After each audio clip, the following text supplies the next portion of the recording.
to it. Okay, cool. And so my goal for today is just to sort of talk you through the theory that leads up to the definite integral. So how do we define this rigorously? I should say using the same level of rigor and the same sort of strategies that we've used for, you know, limits, for continuous functions, for derivatives, and so on. So full screen. So the definite integral. Okay, ooh, this is a blurry picture. So let's talk about the idea behind the definite integral. How it's construed, right, is it is designed to tell us the area under the curve of a given function. Usually we think about it, at least when we're first introduced to it, we think about it in terms of a function that is a positive function and a continuous function. So if we have, it's arguably worse, if we have a function of the form y equals f of x, and let's assume that we kind of draw it so that it's positive, the function sits above the x-axis. So it kind of looks like this. Then we can think about the function being defined between two particular endpoints. We have x equals a, we have x equals b, and on a given interval, we can talk about the definite integral for the function between a and b. And what we've normally done, what we do in calculus, right, is we write down this object. We write down the definite integral from a to b of a function f of x dx. And what this is supposed to represent is it's supposed to represent this shaded area S, the area of S. So it's supposed to be this area that's in between x equals a and x equals b, and then quote unquote above the x-axis, right? Or I should say between the x-axis and the curve itself. So that gives us this shaded area, and we try to construct this shaded area and measure exactly how much area there is. Now, the way that we did this in calculus was to construct a Riemann sum. And maybe I should say, oftentimes I think it's easy to forget what the definite integral is supposed to represent, because once we learn the fundamental theorem of calculus, and we talk about this object, we talk about it for about a week without the fundamental theorem, and then we introduce the fundamental theorem, and immediately we begin to think that this is some capital F of B minus capital F of A, where capital F is an antiderivative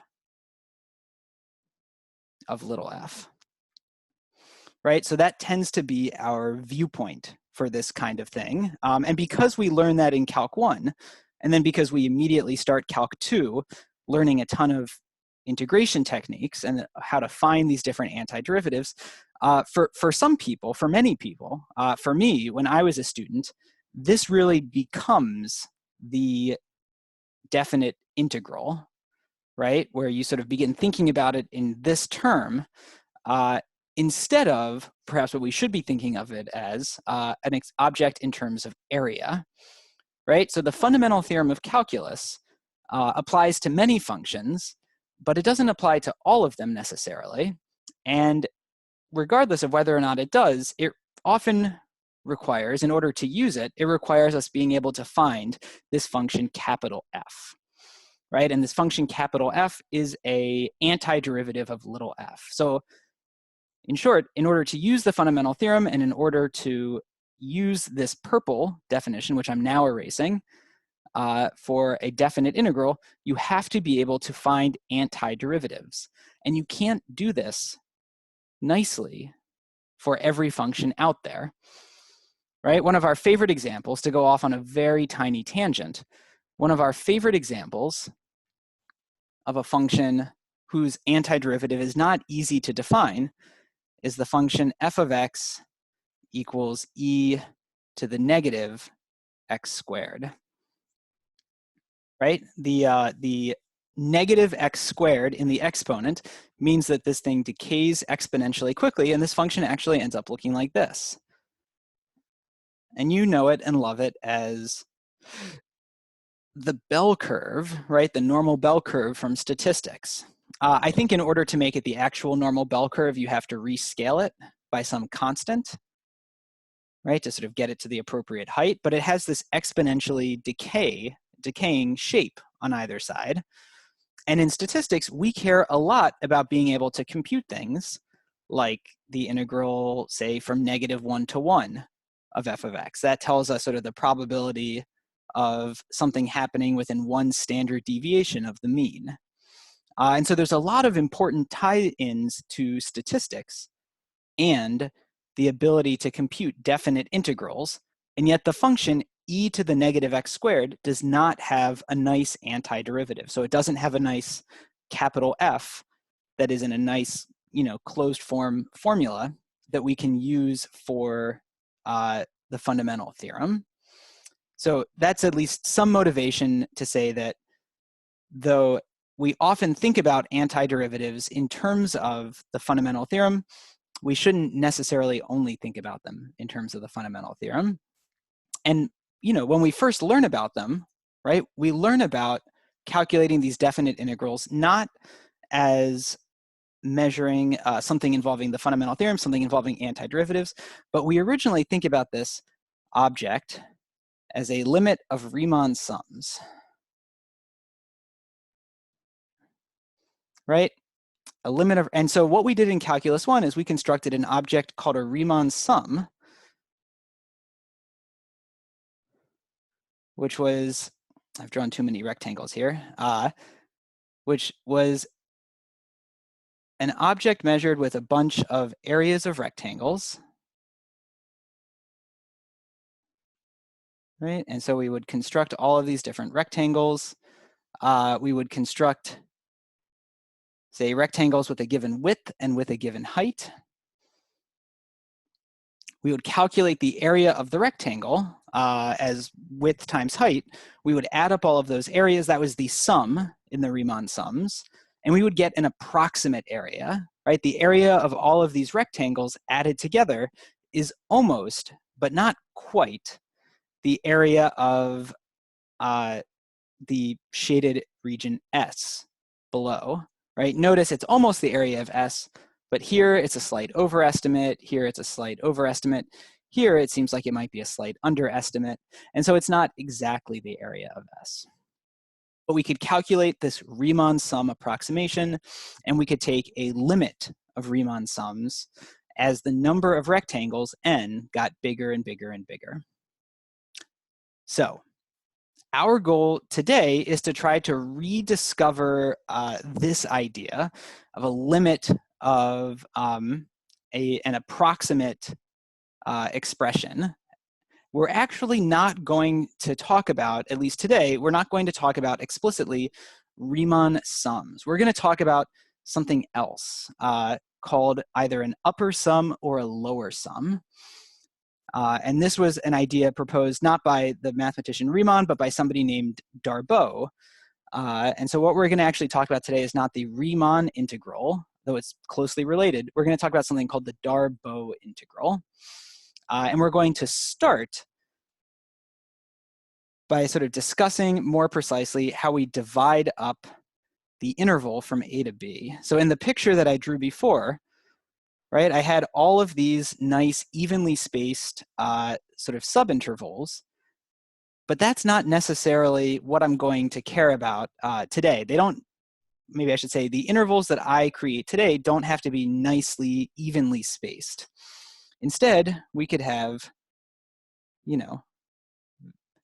rectangles of very sort of differing spacing, or rectangles or different ways of dividing up the real line that are not even, right? Maybe there's a big gap between this point and this point, and then a relatively skinny one here. So I'm allowing for slightly more flexibility than I would have had if they had to be nice and evenly spaced.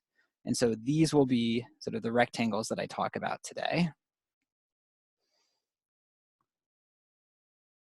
Now I'm going to make this slightly more precise here in a moment, but to give you just a bit of intuition, we will be discussing dividing up our interval into these different pieces and then constructing a rectangle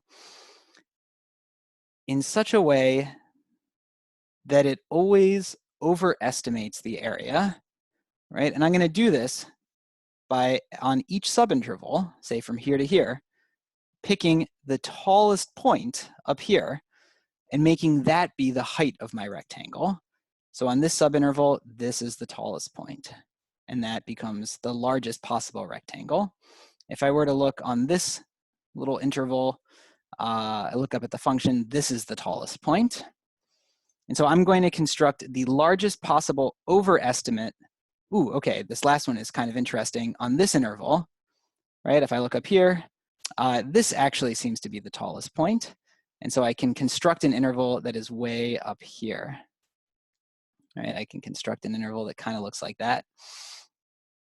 And so I construct sort of this largest possible overestimate, and that will be my approximate Riemann sum, or something that we'll call an upper sum.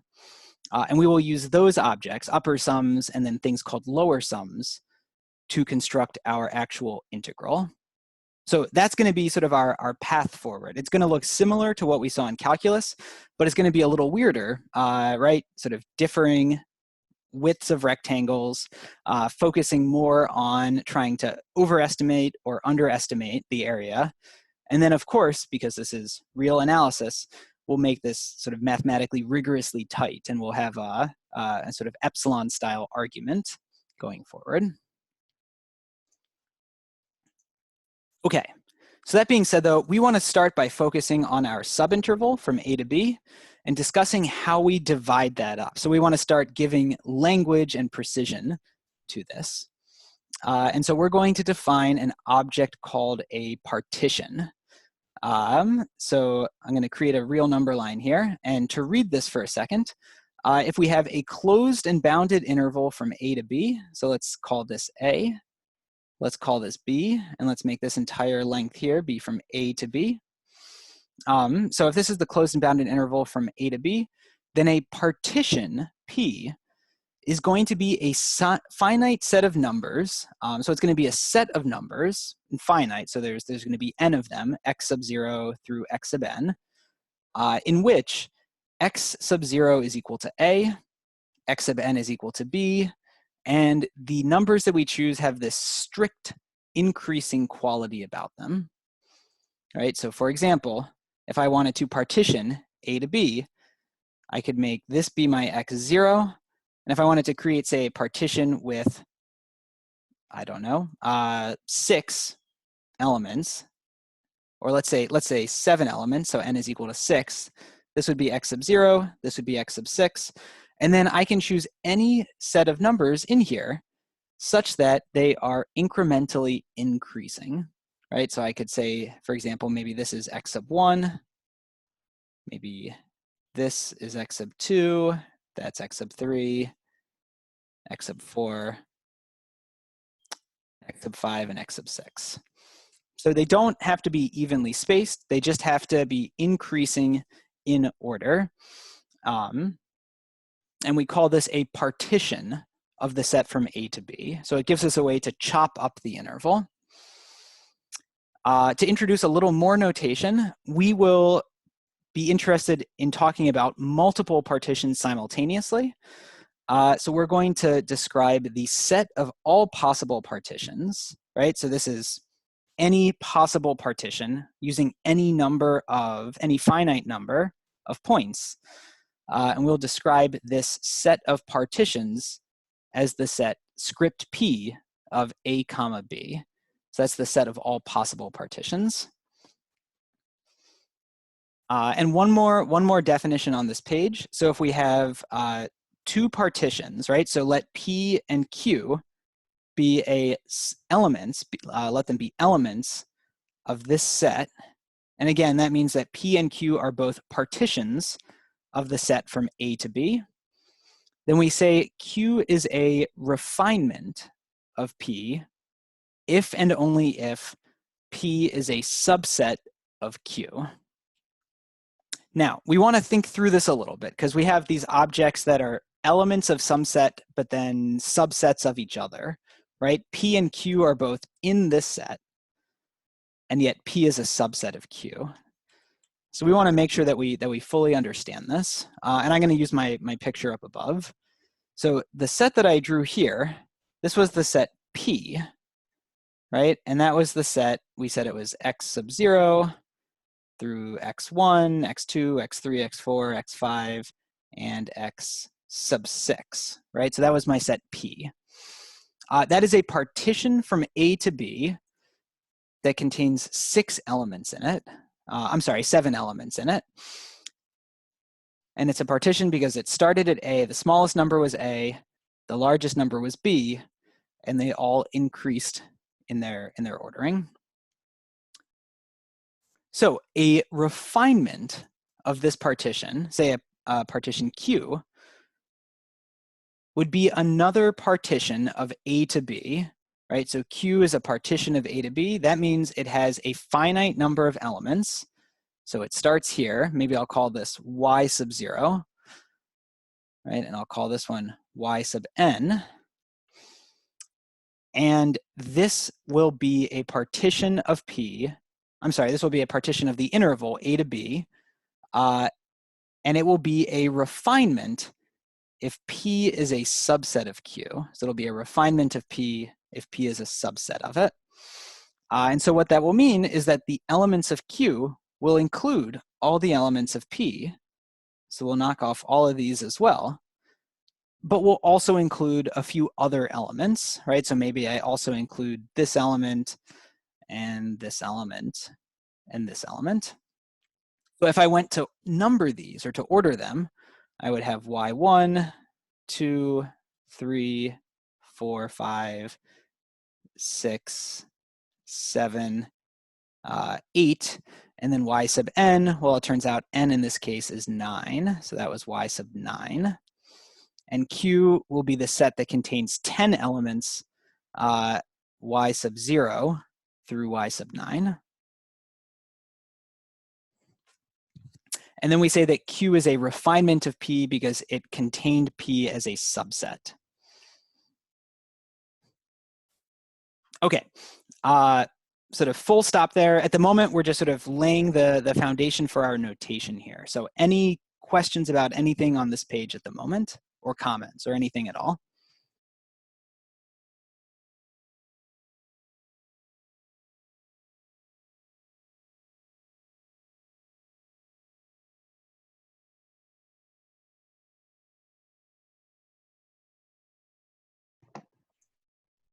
All right, all good so far?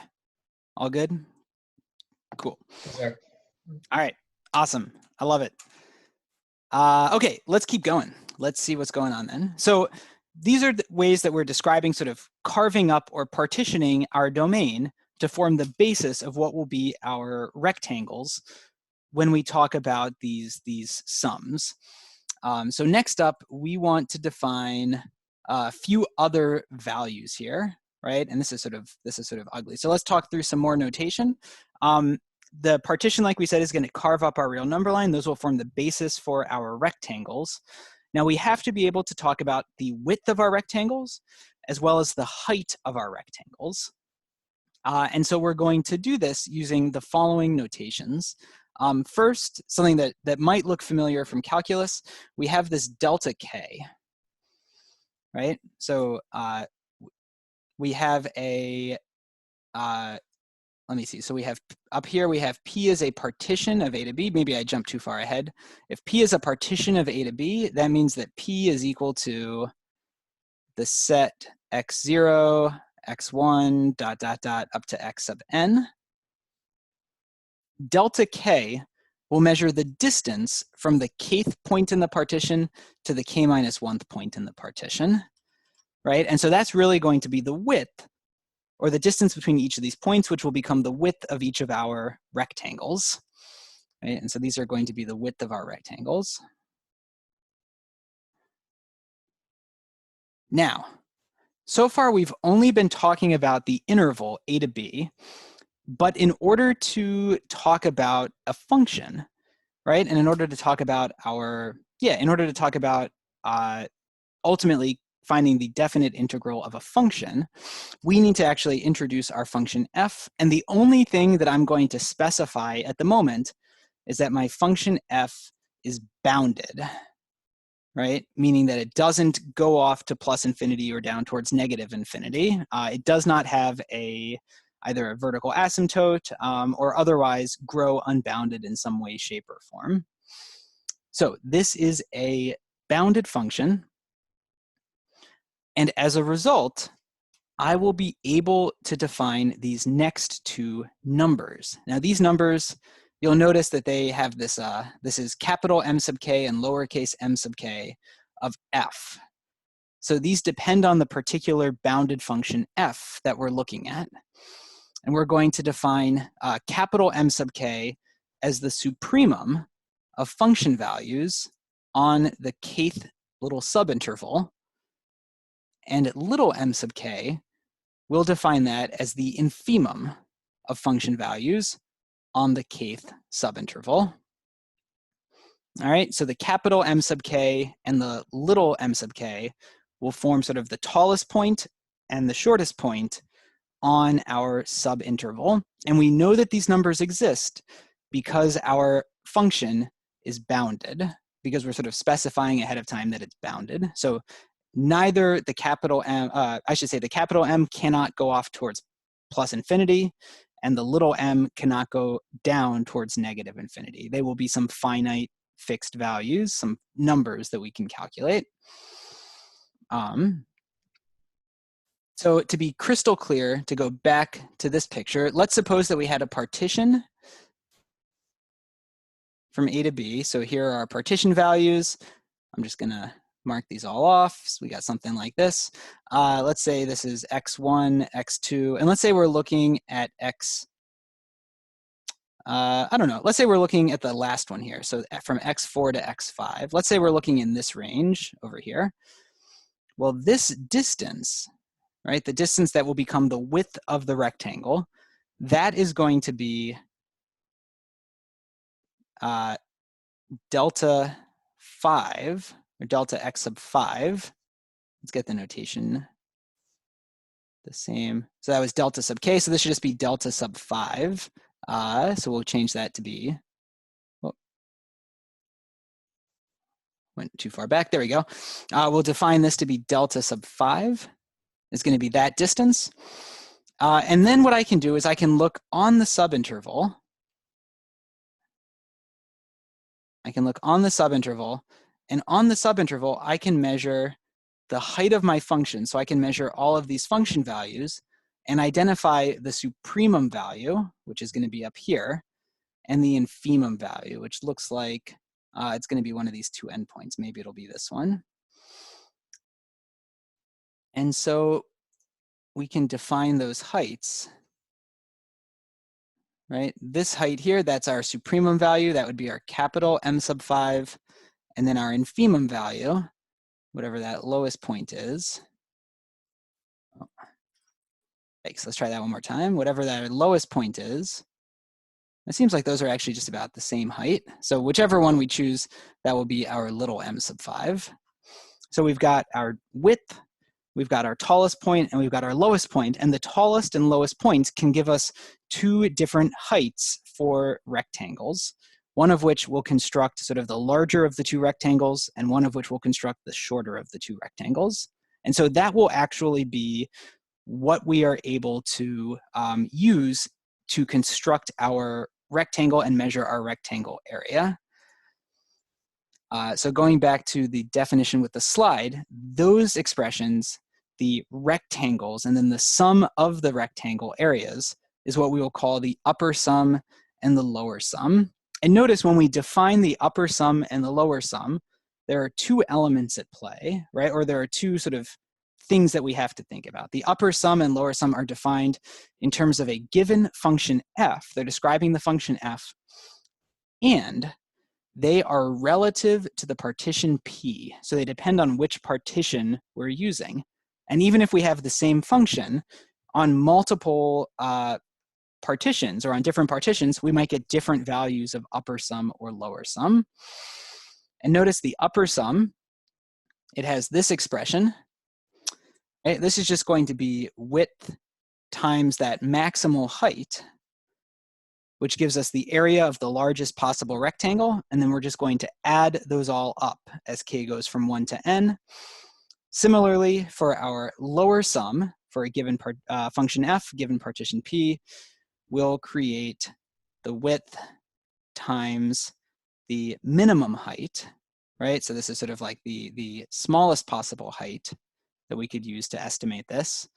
We'll multiply those together to get the smallest possible area we could use to estimate it, and then we'll add up all of those.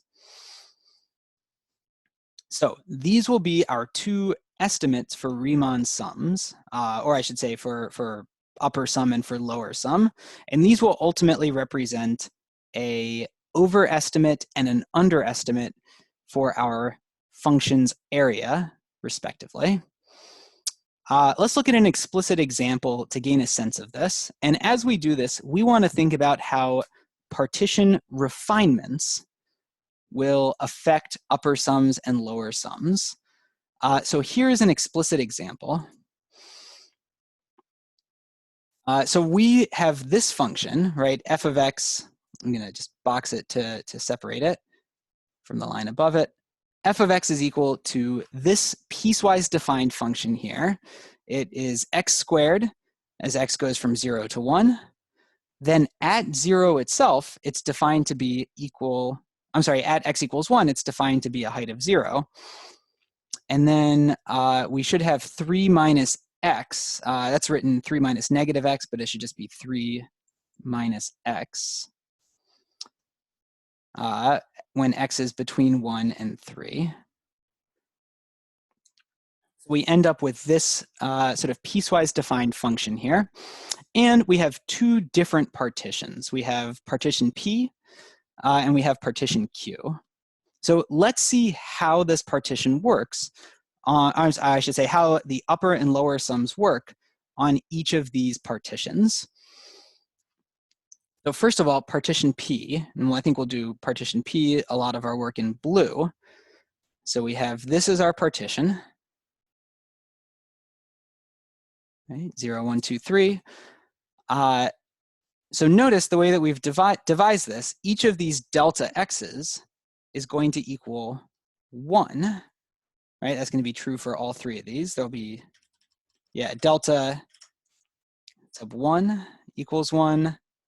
We have delta sub 2 equals 1, and then delta sub 3 equals 1. And then for the heights, well, again, we have to either think in terms of our upper sum or our lower sum.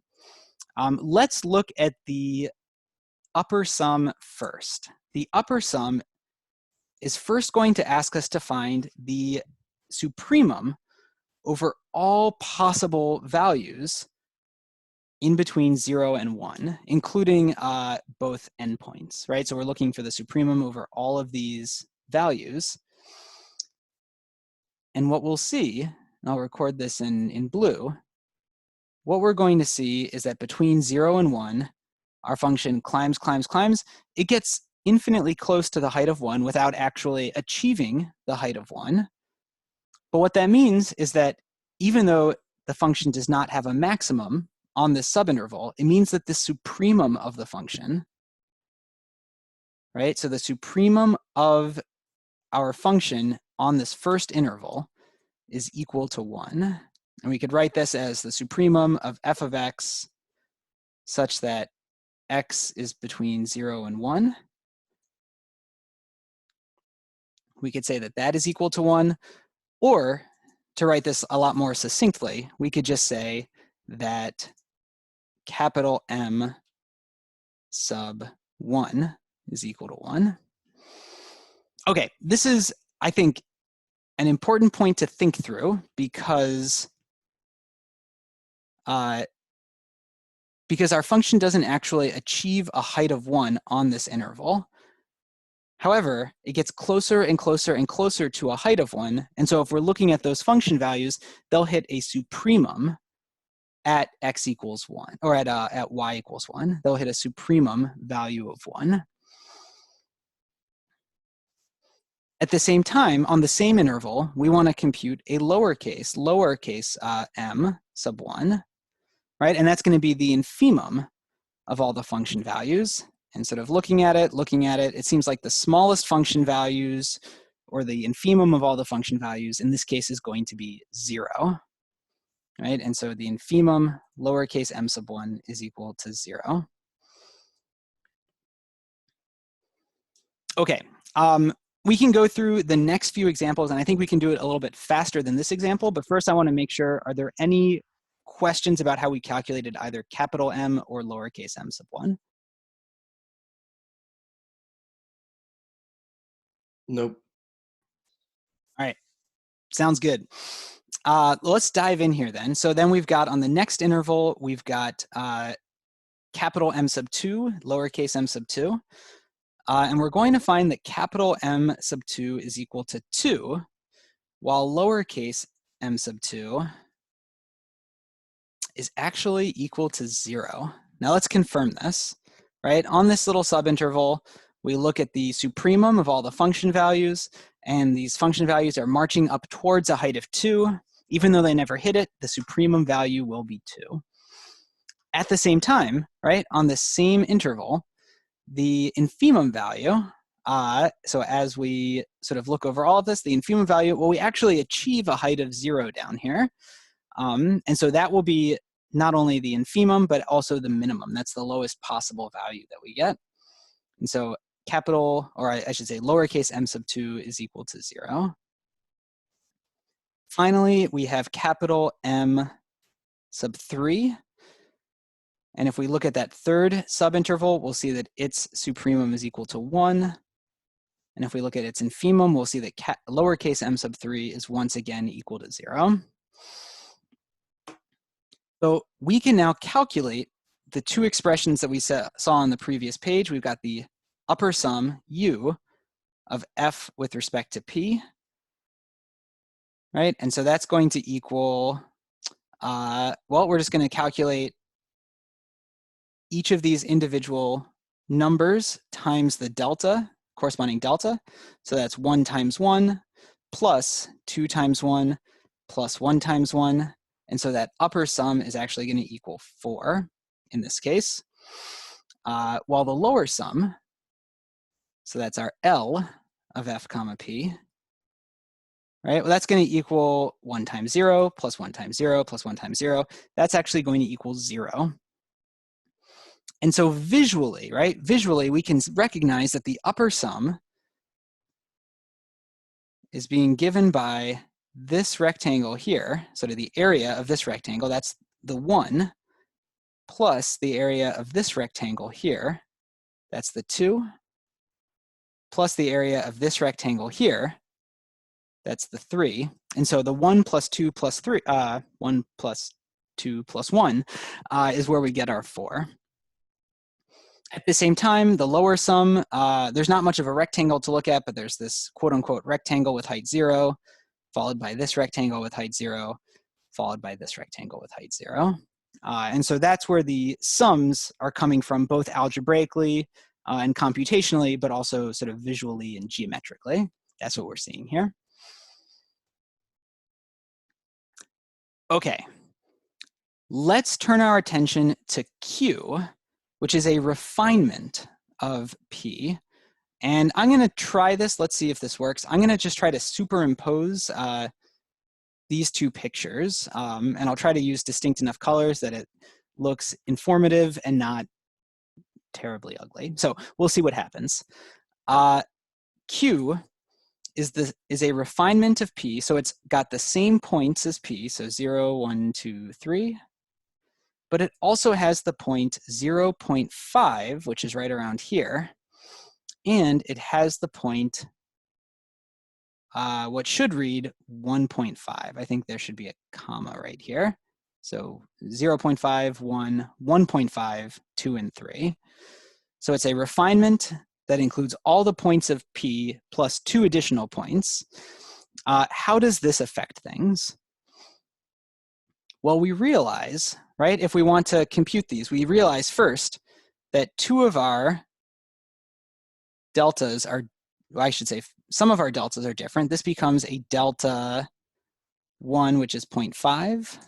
I'll actually just write 0.5. Right, so that's 0.5. That's 0.5. We've got a 0.5 here. And we've got a 0.5 here. The last one is the same, that just remains a 1. So our deltas haven't really changed, or I should say our deltas have changed, that some of them have gotten smaller, the rest have stayed the same. And as for our heights, well, notice on this first subinterval, our, and so we'll be looking at expressions sort of capital M sub 1, 2, 3, 4, 5 here. Notice on the first subinterval, the capital M sub 1 only gets up to this height right here, right? And what's that? That's going to be 0.5 squared. That's going to be just 1/4. While our lowercase m sub 1 will remain as 0. So our lowercase m is going to stay down here at a height of 0. So our capital M sub 1 is at a 1/4. Our lowercase m sub 1 is a 0. And similarly, we can sort of compute the rest of these. I'm going to try to compute these a little bit faster because I don't think watching me compute things is that engaging. On the second subinterval, our capital M is a 1, our lowercase m is a 1/4. On our third subinterval, our capital M is once again a 2, but our lowercase is, our lowercase is going to be a 0 again, right? We're still focusing on that endpoint. It should be M sub 3. Fourth one, we've got that our capital M is going to be right about here. And what is that? That seems to be a height of 1.5. Our lowercase m is going to be a 1. Whew, and we're almost done. Capital M sub 5 is equal to 1. Lowercase m sub 5 is equal to, lowercase m sub 5 is equal to 0. Okay, so we went ahead and computed those, and hopefully there was a good reason to do so. We're going to add these up in a moment and compare our upper sum and our lower sum of the refinement to the original upper and lower sum that we computed. But to do this, or maybe before we do this, I just want to point out what's going to happen visually, right? So in a moment, we'll compute u of f comma q, as well as L of f comma q. But let's see what happens visually first for the u. And we'll compare this, I want to compare this to the u of f comma p, so the dark blue partition. Well, if I draw this visually, the first bar will be this rectangle, and the second one will be this rectangle. Third one will be this rectangle, sort of coming up to here. Well, the fourth, right, this was the 1.5 that we computed, that will actually correspond to this height and will be this rectangle. And then the final rectangle will just be this big one right here, the same as the blue. So we've refined our partition, right, from P to Q. We've refined it, we've introduced more points in it. What has happened to our upper sum? How should u of f comma q relate to u of f comma p?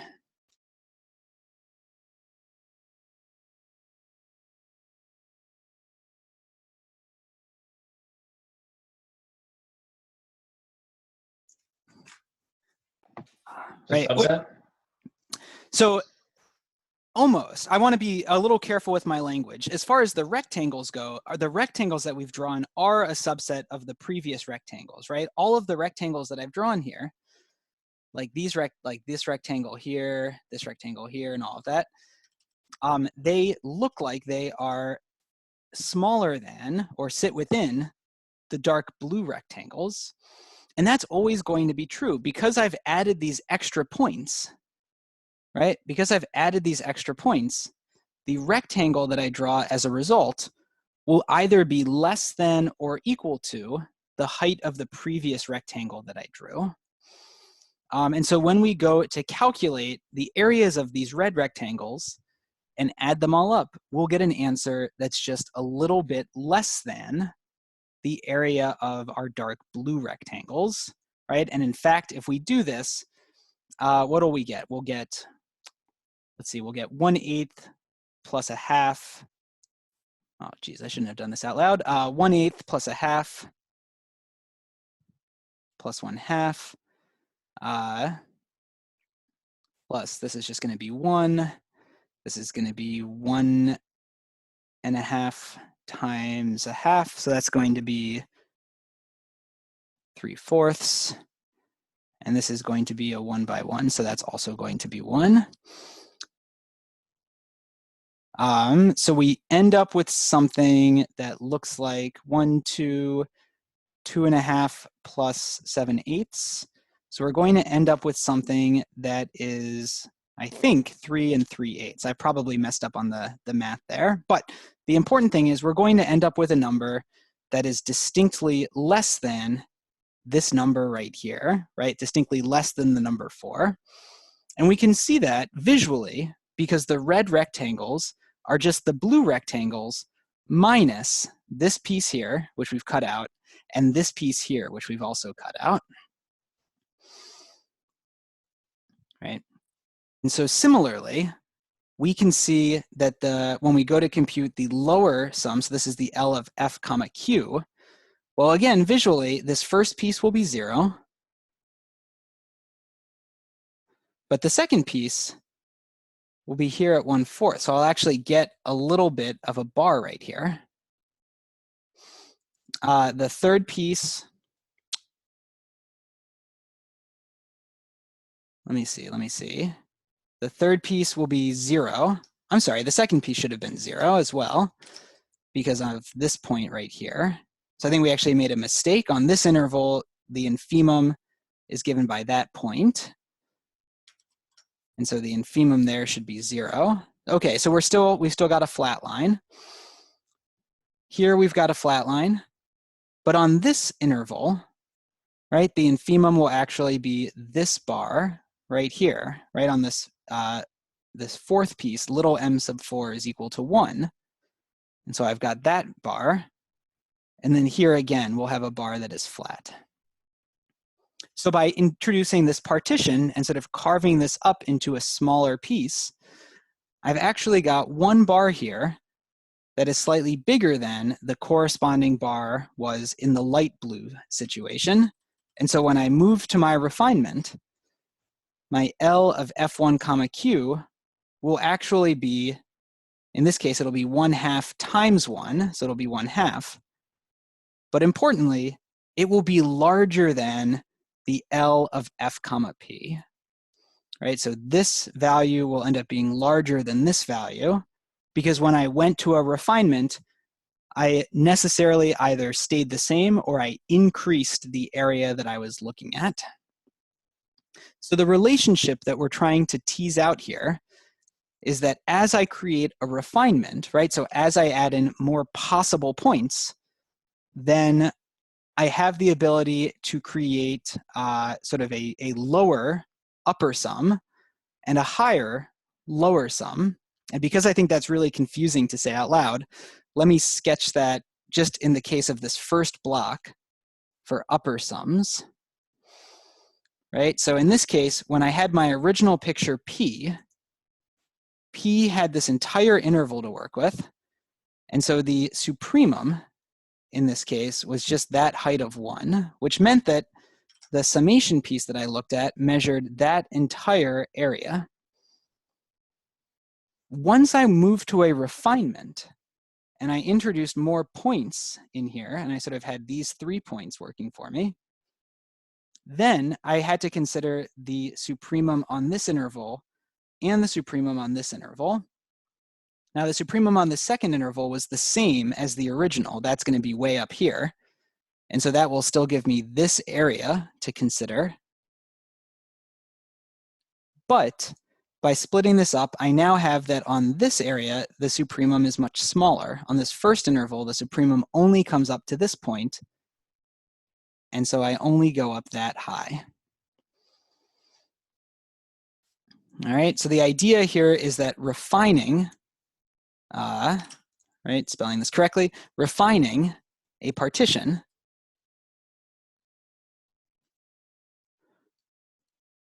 will shrink the upper sum, and similarly, refining a partition will grow the lower sum. Right, and this idea is captured really nicely in the following lemma.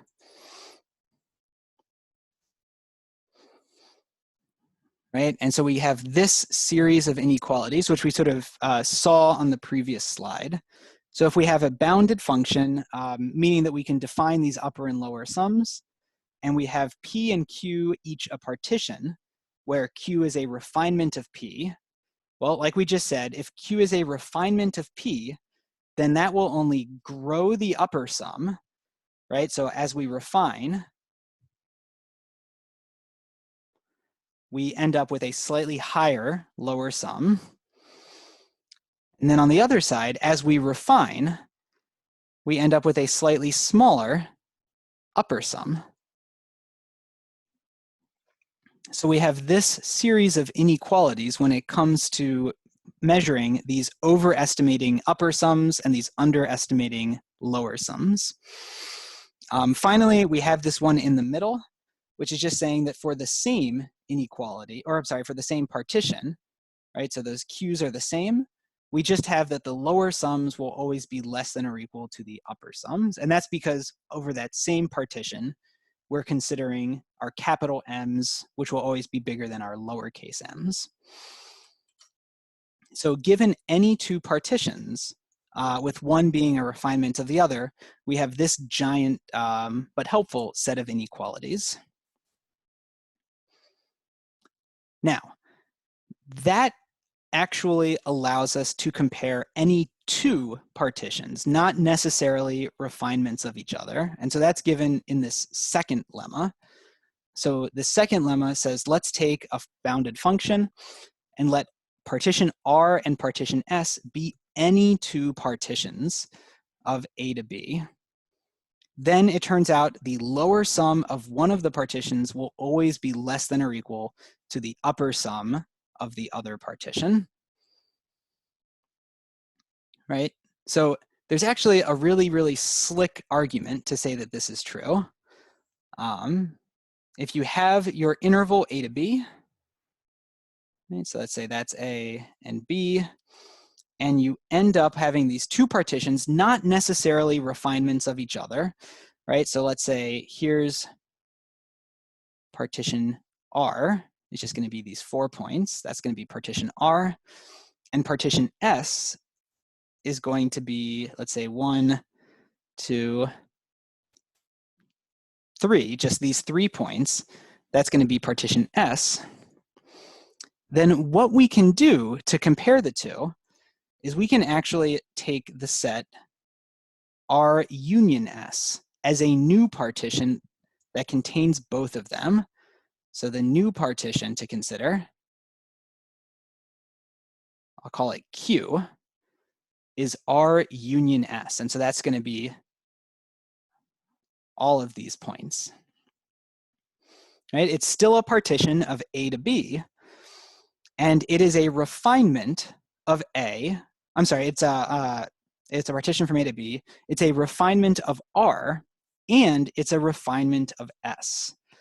And that's true because, you know, by definition, R is a subset of Q, and also S is a subset of Q.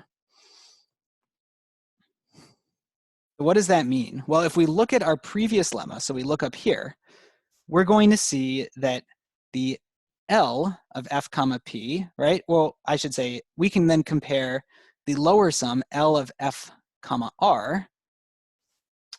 I'll do this down here.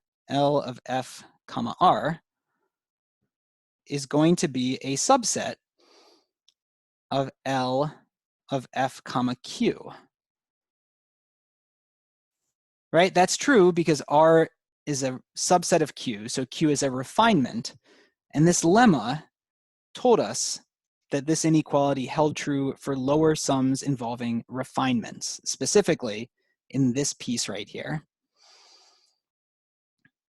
At the same time, we definitely know that L of F comma Q is less than or equal to U of F comma Q, right? That's true just because lower sums are always less than or equal to upper sums on the same partition.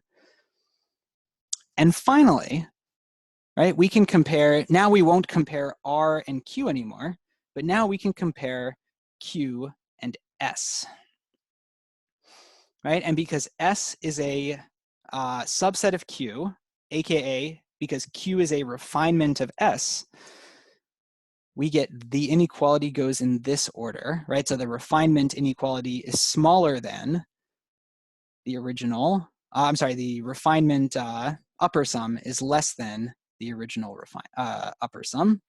So this should be less than or equal to U of F comma S. So by selectively using the top lemma, right, one of them by comparing R to Q and the other comparing S to Q, and making this new partition that's a union of two of them, what we actually see is that our lower sums will always be less than or equal to our upper sums. Now, kind of I think that's like a particularly clever or a slick argument. I think that's a lot of fun. It also makes geometric sense. Let me see, can I go back without erasing? Not really, but it makes geometric sense as it comes to consider this original picture here, right? What we're basically saying is that if we have two different partitions, again, we could say we have our, let's say R had these 4 points, right? And then S just had these 3 points. What we're saying is that any lower sum will always be less than or equal to any upper sum. And we see that again visually, because if we were to draw any upper sum, it will necessarily always be sitting above this function. So here's, sort of my rushed picture of this upper sum, always sitting above this function. The area is greater than the area of that picture, while at the same time, my lower sum is always sitting beneath the actual area of the picture. So we get something that kind of looks like this. And so definitely the area surrounded by the red rectangles will be less than or equal to the area surrounded by the blue rectangles, right? And we can see that here. Okay, so we're developing some good framework here, right? We've got partitions and the ability to refine partitions. We're able to compare arbitrary partitions, as far as arbitrary upper sums and lower sums over different partitions. And we have this sense that as we refine partitions, the upper sums are decreasing. So the upper sums are getting smaller, while the lower sums are getting bigger, right? And that sort of gels with our intuition of taking skinnier and skinnier rectangles, sort of finer and finer partitions that are giving us better and better approximations for the actual area. So let's turn the corner and see how we can now define the integral. Here we go. We'll actually start by defining two integrals. So if we have a bounded function f, we will define the upper integral as the infimum of the upper sums, right? And so if I'm reading this out loud, I'm reading the upper integral is the infimum of the upper sums f comma p, where the infimum is taken over all possible partitions. So all P, partitions P, in the space of partitions. So because this is an infimum taken over all possible partitions, right, this becomes an expression just involving f, and we call that the upper integral of f. We denote it with this integral sign with a superscript bar. Similarly, the lower integral of f is given as the, oh, look at this, there's a copy-paste error here. The lower integral of f is going to be defined as a supremum. And it's going to be the supremum over all lower sums, right? So as we take better and better refinements of partitions, our lower sums will get slightly bigger and bigger and bigger. We can take the supremum over all of them. So what we can claim is that if our function is bounded, then this upper integral and this lower integral both exist because we can always compute our upper and lower sums, and our upper sums are bounded by our lower sums and vice versa. So because of that, both of these quantities exist, and we have this inequality, right, where one of them, the lower sum is necessarily less than or equal to the upper sum, or I'm sorry, integral. The lower integral is always less than or equal to the upper integral. So if we thought of our upper sums as being overestimates and our lower sums as being underestimates for the actual area, then the upper integral is the infimum of all overestimates, while the lower integral is the supremum of all underestimates. And so we necessarily have this inequality, right, where the underestimates are less than or equal to the overestimates. But if those two numbers actually equal each other, and if the supremum of all the underestimates actually equals the infimum of all the upper overestimates, then we can say that the actual area under the curve, or this definite integral, exists. So now we get to the formal definition of the integral, what we call the Darboux integral. So if these two numbers are actually equal to each other, and if this upper sum and lower sum both equal some value, upper integral and lower integral both equal some value L, then that number is defined to be the Darboux integral of f on the interval a to b. And notationally, we get back to our usual notation, or our favorite notation. So we say that the integral from a to b of the function f is actually equal to L. And so if that integral exists, if the Darboux integral exists, we say that f is Darboux integrable on a to b. So this is a different definition than we might have used in Calc 1, right, where we dealt with Riemann integrals, and we dealt with integrals on nice sort of even subsets, nice even partitions of our interval a to b, nice evenly sized subintervals. But this is potentially more powerful and has the potential to be able to integrate or find integrals for functions that the Riemann integral could not handle, at least potentially. The conversation about the Riemann integral would have to be a conversation for another day. Let me pause here though, because again, I've been talking a lot. Let me see if there are any questions from you all, or comments or concerns.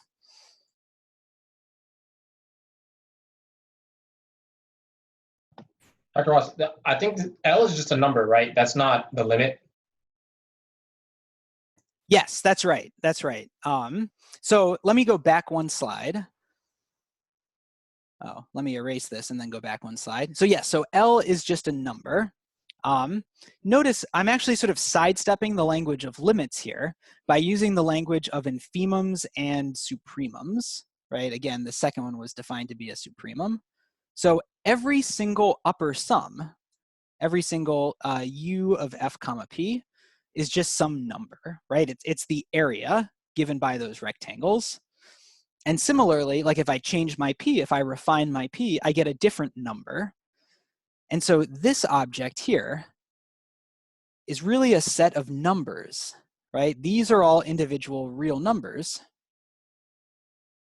And so this is a set of numbers indexed by these different partitions. So I have a bunch of numbers, and then I'm going to take the infimum of all of those numbers. So I am sort of cleverly sidestepping this language of limits by instead using the language of infimums and supremums. And so that infimum slash supremum on the next slide are just numbers, and if they're equal to each other, I just went ahead and gave it the name L, but I'll go ahead and call it, I'll use this notation to denote it, whatever that number is. Okay, thank you. Yeah, no problem. Any other questions? So the upper integral is it's the lowest, it's like the lowest of all of the upper limits, right? Or all the upper sums, and then the lower integral is the biggest of all the lower sums? Yes, that's right. That's right. So, or at least it's sort of the limit of these objects. Assuming that these objects actually have a smallest, then it would be the smallest, yes. Okay, so on the bottom that, so it's on the previous slide, on the bottom for the lower integral, it should be the supremum of the lower limits? Or of the lower sums? Okay. Yes, sorry. Yeah, definitely a copy paste error happening there. This should be the supremum of, and this should be the lower limit. So it's like the best possible underestimate. Okay, I just want to make sure that's right. Okay. Yeah, no problem. Thanks for checking.